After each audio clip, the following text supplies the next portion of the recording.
Inter pass అయిన students కి practical learning and industrial exposure తో 100% ప్లేస్మెంట్ ఇస్తుంది I create degree college.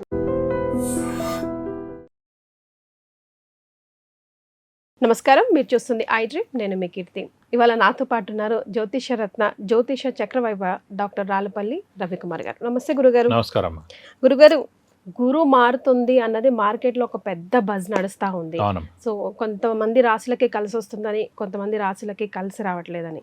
So ఏ రాశుల వారికి కలిసి వస్తుంది, కలిసి రావట్లేదు, అసలు గురు జూన్ 2న ఎప్పుడు ఎలా మారుతున్నారు, అట్లాగే గ్రహాలన్నీ ఎలా ఉన్నాయి, ఒకసారి డిస్కస్ చేద్దామండి. స్టార్ట్ చేద్దాం. శరదిందు సమాకారే పరబ్రహ్మ స్వరూపిణి వాసరాపేట నిలయే సరస్వతి నమస్తుతే. ఐ డ్రీమ్ ప్రేక్షకులకు నమస్కారం. ముందుగా జూన్ 2వ తారీఖున మనకి యమునా నది పుష్కరాలు స్టార్ట్ అవుతున్నాయి. రూల్ ఒకటే గుర్తుపెట్టుకోండి, గురువు అనే గ్రహం మెయిన్గా శుభానికి సూచి. ఎందుకంటే గురువు అనే గ్రహం చేత విద్య, అంటే ఫర్ ఎగ్జాంపుల్ 10th అయింది, అదొక మెయిన్ మెట్ అనమాట. First starting 10th exam pass అయ్యాడు అంటే ఆ ఏడాది గురుబలం బాగున్నట్టు. అలాగే ఎంటర్ అయిపోయింది, వెంటనే ఎంసెట్ అనేది రాశాడు, లేకపోతే నీట్ రాశాడు, ఎంటర్ అయ్యాడు, నీట్ ఎగ్జామ్ పాస్ అయ్యి డాక్టర్గా ఎంటర్ అయ్యాడు, అదొక ఇయర్. అలాగే వివాహం ఇయ్యరు, అలాగే ఫస్ట్ జాబ్ వచ్చిన ఇయ్యరు, ప్రమోషన్ వచ్చిన ఇయ్యరు, అలాగే వెహికల్ కొన్నది, గృహం కొన్నది, అలాగే సంతానం కలిగింది, పెళ్ళైన ఇయ్యరు. ఇవన్నీ కూడా గురుబలం అండి. గురువు ఒక రాశి నుంచి ఇంకో రాశి మారడానికి సంవత్సర కాలం పడుతుంది. పుష్కరాలు ఏ రోజైతే స్టార్ట్ అవుతాయి ఆ రోజే గురువు ఒక రాశి నుంచి ఇంకో రాశికి మారినట్టమాట. సో మనం ఏం దృష్టిలో ఒకటే పెట్టుకోవచ్చు, ఎప్పుడో పుష్కరాలు వస్తాయని చెప్పి మనం టీవీలో చూడొచ్చు అన్నమాట. అమ్మో ఇది మనది ఇప్పుడు మెయిన్ రాశి కదా, అమ్మో పంచమ స్థానంలో గురువు వస్తున్నాడు అనమాట, ఇప్పుడు 4th ఉన్నాడు, 5th వస్తున్నాడు, మనం ఈజీగా అర్థం చేసుకోవచ్చు. సో పుష్కరాలు ఏ రోజైతే స్టార్ట్ అవుతాయో ఆ రోజే ఒక రాశి నుంచి ఇంకో రాశి గురువు మారినట్టు, అక్కడ సంవత్సర కాలం పాటు ఉన్నట్టు. ఈసారి యమునా నది పుష్కరాలండి. కాబట్టి ఈ గురువు మారడం చేతే మనకి ఇవన్నీ శుభాలు చేకూరుతాయి. ఇప్పుడు 11 రాశుల్లో ఎక్కడ మారినా వేరు. ధనస్సులో మారిందనుకోండి, గురువు స్వస్థానం కాబట్టి చాలా బాగుంటుంది ఆ ఏడాది. మీనంలో స్వస్థానం కాబట్టి చాలా బాగుంటుంది ఆ ఏడాది. ఇవి రెండు మించి గురువు ఉచ్చస్థానంలో అనేది కర్కాటక రాశి, ఆ రాశిలోకి గురువు మారుతున్నాడు. దీని మూలాన ఏంటంటే మెయిన్గా దేవాలయాలన్నీ అత్యద్భుతంగా తయారవుతాయి. ఇప్పుడు ఎప్పటి నుంచో పూర్వం నుంచి చాలా పాడుపడ్డ టెంపుల్స్ ఉన్నాయి, దాన్ని బాగు చేయలేదు, దాన్ని ముందుకు రాలేదు. ఇటు ఎండోమెంట్స్ వాళ్ళు ముందుకు వస్తారు, గవర్నమెంట్ స్టేట్ గవర్నమెంట్ ముందుకు వస్తుంది, గవర్నమెంట్ వాళ్ళు వస్తారు, ఈ ఆర్కియాలజికల్ డిపార్ట్మెంట్ వాళ్ళు ముందుకు వస్తారు. లేకుండా మన మైండ్లోనే ఇప్పుడు గుర్తుపడండి, గురువు అనే గ్రహం ఏంటంటే ప్రతి ఒక్క మనిషి మైండ్లోకి దూరిపోతాడు. మనం ఈ ఏడాదికి ఇలా ఉండకూడదు, ఇలా మారాలి, పూజ చేయాలి, పునస్కారం చేయాలి, దైవదర్శనం చేసుకోవాలి, గురువుని దర్శించాలి, గురువు యొక్క బ్లెస్సింగ్స్ పొందాలి, దాన ధర్మాలు చేయాలి, సంఘంలో జరిగే ప్రతి పనిలో మనం ఉండాలి, దైవ కార్యక్రమాలు అన్నీ మనం ముందుండాలి అని ప్రతి ఒక్క మనిషిని తట్టి లేపుతాయి. ఒకవేళ వాళ్ళ జాతకంలో గురువు నీచలో ఉంటే తప్ప మిగతా 11 రాశుల్లో ఎక్కడున్నా గురువు అతని జాతకరీత్యా వాళ్ళని తట్టి లేపుతాయి. వాళ్ళంతటే వాళ్ళ సోషల్ రెస్పాన్సిబిలిటీ తీసుకుంటాయి, పూర్ పీపుల్కి హెల్ప్ చేస్తారు. ఈ సమ్మేళనాలు కూడా అలాగే అన్ని సమ్మేళనం అన్నమాట, హిందూ సమ్మేళనాలు తీసుకోండి, అన్నీ జరుగుతాయి. అలాగే మెల్లగా హిందూయిజం కూడా పెరుగుతుంది. సో ఈ కన్వర్జన్స్ అన్నీ ఆగిపోతాయి, భక్తి పెరుగుతుంది. సో ఇవన్నీ కూడా పెరుగుతాయండి. కాబట్టి ఖచ్చితంగా ఈ గురువు అనే గ్రహం మెయిన్గా జూన్ 2 నుంచి మనకి కర్కాటక రాశిలో మారుతాడు. సూర్యుడు వచ్చేసి మనకి మిథున రాశిలో ఉంటాడు. అలాగే మనకి బుధుడు కూడా మిథున రాశిలో ఉంటారు. అలాగే శుక్రుడు కూడా మనకి కర్కాటక రాశిలో ఈ మాసం అంతా ఉంటారు. అలాగే రాహు వచ్చేసి మనకి కుంభరాశిలో ఉంటారు. కేతు వచ్చేసి మనకి సింహరాశిలో ఉంటారు. శని మటుకు ఈ సంవత్సర కాలం అంతా కూడా, అంటే ఈ నెల మటుకు ఖచ్చితంగా మీన రాశిలో ఉంటారు. ఇవండి 12 రాశుల్లో నవగ్రహాలు ఈ స్థానాల్లో ఈ మాసం అంతా ఉంటాయి. సో ఇన్ డెప్త్గా ఇప్పుడు డిస్కస్ చేద్దామండి. మరి వృశ్చిక రాశి వారికి ఎలా ఉందండి? వృశ్చిక రాశి అనగానే మనకి విశాఖ 4వ పాదం, అనురాధ 1, 2, 3, 4 పాదాలు, జ్యేష్ఠ 1, 2, 3, 4 పాదాలు, ఈ నక్షత్రాల సమూహం అంతా మనకి వృశ్చిక రాశిలోకి వస్తుంది. ఈ రాశి వారికి విపరీతమైన ఆలోచన, అధైర్యం, మానసిక ఆందోళన, స్ట్రెస్, స్ట్రెయిన్ ఎప్పుడు ఉంటాయి. ఎందుకంటే చంద్రుడు మనస్కారకుడు, బుద్ధికారకుడు ఎవరికైనా. సో ఆ చంద్రుడు అనే గ్రహం నీచలో ఉంటాడు వృశ్చిక రాశి. ఇదే చంద్రుడి గ్రహం మదర్ కూడా కారకుడు. సో అమ్మగారు కూడా ఏదో ఆలోచిస్తూ ఉంటారు. సో అమ్మగారు కూడా ఏదో మేజర్ ప్రాబ్లం ఉంటుంది అన్నమాట లైఫ్లో. సో అది తినేస్తూ ఉంటుంది. సో ఈ అమ్మాయి కూడా ఆలోచిస్తూ ఉంటుంది అన్నమాట. సో ఎందుకంటే వీడికి ఫిక్స్డ్ ఏంటంటే వృశ్చిక రాశి వారికి ఏ రాశి వారికైనా సరే మన రెమెడీ చూడాలంటే మొత్తం జాతక చక్రాన్ని చూడాలి. వృశ్చిక రాశి అలా కాదు, చంద్రుడు ఆల్రెడీ అక్కడ నీచలో ఉంటాడు కాబట్టి ప్రతి సోమవారం ఫిక్స్డ్గా ఉపవాసం ఉండడం అనేది పెట్టేసుకోవాలి. ముత్యం 3 క్యారెట్స్ గోల్డ్లో రైట్ హ్యాండ్ రింగ్ ఫింగర్కి సోమవారం రోజున ధరించాలి. ధరించే ముందు అభిషేకం కానీ అర్చన కానీ అమ్మవారికి చేయించి పెట్టుకోవాలి. పెట్టుకున్న తర్వాత పర్మనెంట్గా ఉంచుకోవాలి. ఎవరైనా ఎక్కడ చనిపోయినప్పుడు మటుకు మనం వెళ్ళినప్పుడు మటుకు ఆ స్టోన్ తీసేసి వెళ్ళాలి. తర్వాత వచ్చిన తర్వాత తలస్నానం ఫుల్గా చేసి వర్జన దుర్ముహూర్తం లేని సమయంలో చూసి మళ్ళీ పెట్టుకోవాలి.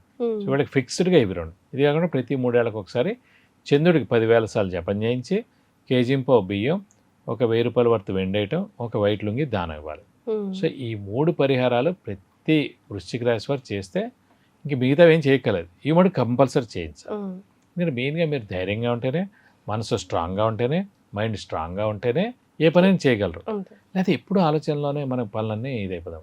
సో ఈ 3 రెమెడీలు గుర్తుపెట్టుకుని చేసుకుంటే చాలా బాగుంటుంది. ప్రస్తుతం వీరికి వచ్చేసి మనకి చతుర్థ స్థానంలో రాహు ఉన్నాడు, దశమంలో కేతు ఉన్నాడు. పర్వాలేదు, అంత పెద్ద మేజర్ ఇదేం లేదు. సో వీరికి మెయిన్గా ఏంటంటే పంచమ స్థానంలో శని, పర్వాలేదండి, నష్టమేం లేదు. కానీ మెయిన్గా ఏంటంటే గురువు ఇన్నాళ్ళు బలం లేక ఒక ఏడాది నుంచి చాలా నష్టపోయారు. చాలా డబ్బులు ఖర్చు అయిపోయి, అనవసరంగా ఎవరికో డబ్బులు ఇచ్చి కొన్ని పోయే, కొన్ని బ్లాక్ అయిపోయి, కొన్ని షూరిటీస్ పెట్టారు, అవి రాలేదు, కొన్ని స్పెక్యులేషన్స్ పెట్టారు, మధ్యవర్తిత్వం వహించారు, ఇవన్నీ చేశారు. అవన్నీ చాలా నష్టాలు జరిగాయి వృశ్చిక రాశి వారికి. సో దానివల్ల అనవసరంగా ఆల్రెడీ స్ట్రెస్ స్ట్రెయిన్ మనుషులు కాబట్టి ఇవన్నీ డబల్ ట్రిబుల్ అయిపోయి కూడా అవన్నీ నుంచి ఇప్పుడు బయటపడ్డారు జూన్ 2వ తారీఖు నుంచి. ఎందుకు గురువు ఉచ్చ స్థానంలో భాగ్యస్థానంలో ఉన్నాడు. అందరూ అనుకుంటారు ఈ 2, 5, 7, 9, 11 స్థానాల్లో గురువు ఉంటే ఏం చేయగలడు, ఖచ్చితంగా మారిపోద్దని. ఫస్ట్ ఆఫ్ ఆల్ నేనేమంటే ఇప్పుడు మోసపోయాం ఏడాది. గురుబలం ఉన్నప్పుడు మోసపోరు. అసలు ఆ వ్యక్తే మీ దగ్గర రాడు. ఆ వ్యక్తి వచ్చిన వాడే డబ్బులు మిమ్మల్ని అడగడు. ఆ వ్యక్తి మిమ్మల్ని షూరిటీ అడగడు. ఆ మధ్యవర్తిత్వం వహించమని అడగడు.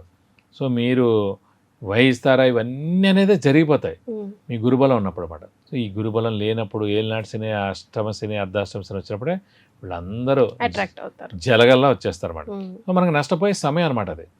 సో అందుగురించి ఆ టైంలో వస్తారు. సో ఇప్పుడు ఈ గురువు వచ్చాడు కాబట్టి అవన్నీ జరిగిపోతాయి. సో కొత్తగా అప్పులు చేయక్కలేదు, పాత అప్పులు ఏమైనా ఉంటే తీరిపోతాయి. దైవబలం ఉంది, దైవ దర్శనం చేసుకుంటారు, గురువుని దర్శిస్తారు, తీర్థయాత్రలు చేస్తారు. మెయిన్గా బ్లెస్సింగ్స్ 100% దైవం నుంచి ఉంటాయని చెప్పుకోవచ్చు. అలాగే ఈ మెయిన్గా ఈ భాగ్యస్థానంలో గురువునందుకు ఏంటంటే ఖచ్చితంగా ఈ ఓల్డ్ ఏజ్ హోమ్ కట్టించడం కానీ, ఎన్జిఓ ఆర్గనైజేషన్ స్టార్ట్ చేయడం కానీ, టెంపుల్ కట్టించడం కానీ, లేదంటే దానికి సహాయ సహకారాలు చేయడం కానీ, ఇలాంటివన్నీ కూడా జరుగుతాయండి. సో ఇవన్నీ కూడా మనకు జరిగేందుకు అవకాశాలు ఎక్కువగా ఉన్నాయి. కాకుండా నన్ను అడిగితే మీరు మెయిన్గా ఈ ఇంట్లో శుభకార్యాలు జరగడం, విందు వినోదాల్లో పాల్గొనడం, ఇంటికి మనకి బంధువులందరూ వచ్చి వెళ్ళడం, సో పాత స్నేహితులను కలవడం, సో మెయిన్గా ఆర్థికంగా చాలా బాగుంటుంది. ఎందుకంటే మెయిన్గా గురువు భాగ్యస్థానం, భాగ్యస్థానం అంటేనే భాగ్యం అని. సో ఆర్థికంగా చాలా బాగుంటుంది. బంగారానికి కూడా కారకుడు, సువర్ణానికి కారకుడు గురువే అండి. గురువు ఎల్లో కలర్లో కూడా ఉంటారు అన్నమాట. అందుకే మనం ఈ ఖచ్చితంగా బంగారాన్ని కొనాలనుకుంటే కూడా కొంటారు, ఖచ్చితంగా ఒక వెహికల్ కొంటారు. అలాగే వీళ్ళకి ఎప్పటి నుంచో ఆగిపోయిన పనులన్నీ కూడా తప్పకుండా నెరవేరుతాయి. మరి గృహ బలం కూడా ఉందా? శుభకార్యాలు ఎలాగో ఉన్నాయన్నారు కాబట్టి మామూలుగా మన రాశి నుంచి చతుర్థ స్థానం కానీ భాగ్యస్థానం కానీ గురువు ప్రవేశించినప్పుడు సంవత్సర కాలం ఉంటుందండి. సో ఖచ్చితంగా ఆ టైంలో గృహం కొంటారు. అంటే ఉదాహరణకు వృశ్చిక లగ్నమైనా వృశ్చిక రాశి వారైనా కొంటారు. అలాగే మెయిన్గా మేషరాశి వారైనా మేష లగ్నం వారైనా కొంటారు. ఎందుకంటే మేషం నుంచి 4th హౌస్ అయింది, ఇలా వృశ్చిక నుంచి అయితే 9th హౌస్ అయింది. సో ఖచ్చితంగా గృహం కొనేందుకు అవకాశాలు 100% ఉన్నాయి. వివాహం అండి? వివాహానికి కారకుడు కూడా మెయిన్ అంటే గురువు, అంటే 9th హౌస్లో ఉన్నాడు కాబట్టి శుభకార్యాలు చేయిస్తాడు. కాబట్టి ఖచ్చితంగా అవివాహితులు ఎవరైతే ఉన్నారో వారు ఖచ్చితంగా వివాహానికి అవకాశాలు 100% ఉన్నాయి. స్పెసిఫిక్గా వృశ్చిక రాశి వారు ఫాలో అవ్వాల్సిన రెమెడీస్ ఏంటంటే వీళ్ళు ఫాలో అవ్వాల్సిన రెమెడీస్ ఏంటి? మెయిన్గా చతుర్థ స్థానంలోనే రాహు ఉన్నాడు కాబట్టి వీరు కూడా అమ్మవారిని, సుబ్రహ్మణ్య స్వామిని ఎక్కువగా పూజించడం, ప్రతిరోజు అమ్మవారు సుబ్రహ్మణ్య స్వామి అష్టోత్తరం చదువుకుంటే మంచిది. అలాగే మనకి మెయిన్గా మంగళవారం అయితే కనుక సుబ్రహ్మణ్య స్వామి టెంపుల్కి వెళ్ళి 40 ప్రదక్షిణాలు చేసి వీలైతే ఒకసారి, ఎందుకంటే మనకి డిసెంబర్ 5 దాకా 4th హౌస్లో ఉంటాడు కాబట్టి రాహు, ఒకసారి వీలైతే మన పేరు నక్షత్ర గోత్రనామంతో హోమం మరియు అభిషేకం చేస్తే మంచిది. ఇక్కడ స్కందగిరి టెంపుల్ ఉందండి పద్మారావు నగర్ సికింద్రాబాద్లో, అక్కడ చేస్తే చాలా బాగుంటుంది. అంటే హైదరాబాద్లో ఉండేవాళ్ళు, దూరంలో ఉన్నవాళ్ళు కూడా ఆన్లైన్ అయినా కట్టచ్చు. సో అలాగే అమ్మవారికి ఏంటంటే మెయిన్గా ప్రతి శుక్రవారం అమ్మవారి టెంపుల్కి వెళ్ళి, ఏ అమ్మవారి టెంపుల్ అయినా పర్లేదు, అక్కడికి వెళ్ళి మనం అమ్మవారికి అభిషేకం అర్చన చేస్తే మంచిది. అలాగే మనం ప్రతి శుక్రవారం కూడా వీలైతే కనుక కొంచెం ఉపవాసం కూడా ఉంటాయి కొన్ని రోజులు, చాలా మంచి జరుగుతుందని చెప్పుకోవచ్చు. చాలా సంతోషం అండి. And for more videos, please subscribe to iDream. Please subscribe to iDream. Please subscribe iDream. And please subscribe to iDream. For more videos, subscribe to iDream. please like, share and subscribe to the channel. Congratulations, iDream. Subscribe to iDream. Subscribe to iDream. So subscribe to iDream Media. iDream team అందరికి huge congratulations. Please subscribe iDream Media. Please subscribe to iDream. Subscribe iDream. Please subscribe to iDream. iDream అంటే నా కళల ఛానల్ను subscribe చేసుకున్న నోరు తిరుగుతలేదు, మీరైతే గంట గుర్తు కొట్టండి. For more such videos, please subscribe to iDream. Subscribe to iDream. Please subscribe to iDream. Please subscribe iDream Media. Please do subscribe to iDream. Please subscribe to iDream Media. For best entertainment and information, please subscribe iDream. And don't forget to subscribe to iDream.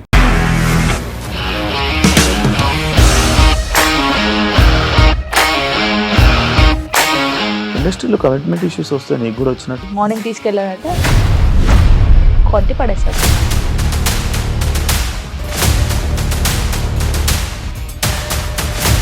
ఒక్కళ్ళు కూడా చూడలేదు ఈ cinema అని చెప్పడానికి కూడా చాలా ధైర్యం కావాలి. అది నిజం కదా, దాంట్లో ధైర్యం ఏంటి? ఇది నెక్స్ట్ డే ప్లేట్ మార్చేస్తే తప్పు కదా. As of now we are comfortable this అని నేను అనుకుంటున్నాను. రష్మిక గారిది మీది ఒకే ఊరంట కదా. నీకు కోపం వచ్చిందంటే బాగా తిట్టేత్తరా? తిట్టేద్దామండి. నిజంగా గేమ్ ని ఎలా చేంజ్ చేయగలిగారు? APSFC వాళ్ళకి 6 నెలల్లో నేను 6 లక్షలు కట్టా. బిజినెస్ చేయాలనుకుంటే it is as difficult as riding a tiger.